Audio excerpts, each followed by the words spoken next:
I just want to let y'all know that I'm done doing what I've been doing. From here on, everything gonna be different. So you thinking? With the end of Full Season 2 and with Raising Kanan Season 3 fast approaching, there will be a shift back over to Southside Jamaica, Queens in the 90s. There's a Thomas family, Unique, Ronnie coming back home, and so much more to look forward to. Now recently there was an interview that was released by Mackay Curtis, Antonio Ortiz, and Hailey Kilgore, who play Kanan, Famous, and Jukebox, and there were a few new scenes that we haven't seen yet in the official trailer. So in this video, we're going to be breaking down some of those scenes and just some early predictions. We're going to be taking a look at Kanan being in the streets, his relationship with Rock and Famous, but also Jukebox's story and how we're going to see this close bond with Marvin and Lou's story arc. I'm also going to run through some overall early predictions on what we can expect and generally where I think they're taking the direction of Raising Kanan Season 3. Now, just before we get into Kanan being in the streets, this is the synopsis for Episode 1, which is titled Home Sweet Home. Rock makes a life-changing decision in the aftermath of the Mafia's ambush, but it is too little too late for Kanan Stark, as he tries to pave his own path free from his mother's lies.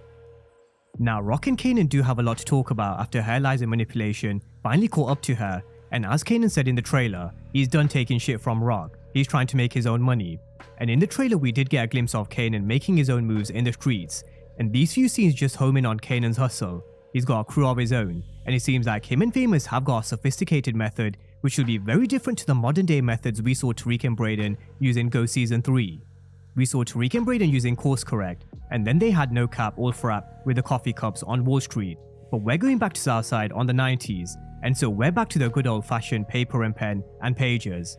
Now having said that, something that will always be similar across the Power universe regardless of the era is the maps and territory. We all know watching Full Season 2 just how important territory is in the streets, and so while we've got Rack out Famous's apartment, notice how there's maps on the table. I think we're going to see Kanan and Famous outlining their territory, targeting specific spots, and building their own organization, and I'm sure I'm not the only one looking forward to seeing how this all unfolds. We all want to see Kanan in the streets, Kanan becoming his own man, running his own hustle his way away from Rock, and it does seem like that's what we're going to get very early in Season 3, which also brings me on to his relationship with Rock. We all know Kanan will be on his own hustle, you know the trailer speaks for itself, and these scenes that we've seen between Kanan and Rock really paints a picture of a broken relationship, and a son who's really fed up with his mother's lies. Hell no. I'm outie. We all know Kanan moved into Famous's apartment, and that's where Rock is giving some money to Famous to probably get out of there, because they've got a lot to talk about, but not just Rock, there's also Detective Howard, and I highly doubt with Kanan making moves in the streets, Rock and Howard will be happy. Just look at the mayhem and chaos between the Mafia and Rock at the end of Season 2, and so you can only assume police presence is going to be heavy. Neither Rock or Howard will want Kanan in the streets, but whatever they say to him, however this conversation goes down, it definitely won't work. Now of course there is a lot more we can dive deep into in terms of their relationship, because they still need to have that conversation around how Howard is Kanan's father, and I will break it down before Season 3, but just for this particular video I do want to just focus on these new scenes. Now with that being said, that also brings me on to Kanan and Famous's relationship. They will be in business together, but can Kanan trust Famous? Fame living like a damn crackhead over there, though. That is not a tidy. Now, I have no doubt that he can trust him, but my issue with Famous is he's a pothead, and a few times across Season 2, Duke made reference to how he was living like a crackhead. So can Kanan trust Famous when there's product around? We all know you should never get high on your own supply, but Famous could be a bit of a loose cannon because he's not really built for the game like D-Wiz was. Famous ain't built for this shit anyway. This is the shit D-Wiz was always down for. No doubt. Now there's also the fact that Famous's real name is Sean, and I don't think it's a coincidence that Kanan then named his son Sean, so that's definitely worth keeping in mind and talking about from time to time when it comes to this particular relationship.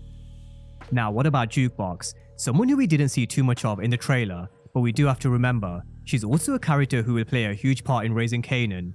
As much as this is Kanan's story, it's also Duke's. So we've got Kanan and Duke at a fancy restaurant, and I guess some of the questions we all have is, when does this relationship take a turn? How did Jukebox become the cold ruthless character we saw on Power? And why did she become a cop and change her surname from Thomas to Ghana? These are all the questions we do need answering, and they have given us a few glimpses of Jukebox going through some really tough moments. She's lost Nicole, had a really tough relationship with Marvin, Lou gave a song to Ziza, and there was everything that went down with Kenya in season 2, which actually helped rebuild the relationship with Marvin. So as much as we see Duke hurting and crying on Marvin's shoulder, I feel like this will be one of the happy moments in her life in season 3, this relationship with Marvin. Sasha Penn, who's the showrunner of Raising Kanan, did tease after season 2, with Jukebox going through so much trauma and heartbreak, she will have some happy moments, and rebuilding that relationship with her father will definitely be one of them. But let's not forget, she also needs to find out about Kenya's death, and who knows how she's going to take the news. Kenya came to Rock's house at the end of season 2 to basically speak about Duke, and I think she knew she made some mistakes. She came to speak to Rock mother to mother, but look, let's be real, Rock isn't exactly mother of the year either, so I wonder what she would have said to Kenya.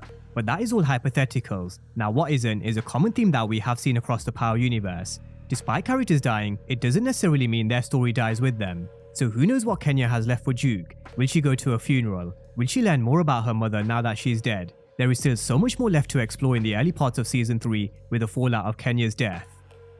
Now the deeper we get into season 3, the more I expect this relationship to really develop between Marvin and Duke. But this is also my fear. If Duke is having some happy moments in her life, no doubt at some stage they will be taken away from her, which will help us understand what molded her into that ruthless character we saw on Power. Now I'm not saying Marvin will die in season 3, but I think we all know at some stage in Raising Kanan how his particular story will end, and how it will have to end for Jukebox's character development. Now Duke's relationship with Lou will also be another happy moment, but not just for Duke, also for Lou. Both of them have gone through some real tough moments in their own ways, and in a world which is full of death and violence for both of them, music is actually their go-to to kind of get away from the harsh realities of the world that they live in. We've seen other characters living fantasies of potentially living in Miami or going to Barcelona, but this is Duke and Lou's escape. So we've got them in what I would say is a new makeshift studio because Bulletproof Records was shut up at the end of season 2. Now having said that, even though music is something that will bring Lou and Duke together, we also have to remember Duke won't make it as a singer, and her dreams will be shattered. How'd you get your nickname, Jukebox? When I was a kid, I knew all the songs on the radio. I could imitate anybody. Oh, are you good? I was better than good. I was great. Now not only do we need to see how Duke won't make it as a singer, but which direction do they take Lou's story arc in?